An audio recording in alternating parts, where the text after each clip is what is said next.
ज्ञानोबा यांच्या 750व्या जन्मोत्सवाच्या निमित्ताने संपूर्ण महाराष्ट्रामध्ये मोठे मोठे उत्सव झाले। गावापासून तर शहरापर्यंत, गल्लीपासून तर दिल्लीपर्यंत सोहळे झाले।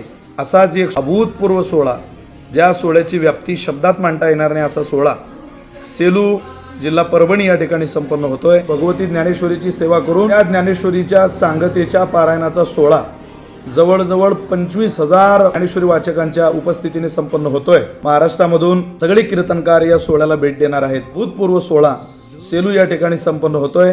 ज्ञानेश्वरीच्या वाङ्मयाकरता आणि भगवती ज्ञानेश्वरीच्या सेवेकरता ध्येयवेडा असलेला एक युवा कीर्तनकार, तरुण कीर्तनकार आदरणीय श्री पंडित महाराज डाके यांच्या विशेष मार्गदर्शनाने आणि त्यांच्या नियोजनाने हा सोहळा संपन्न होतोय।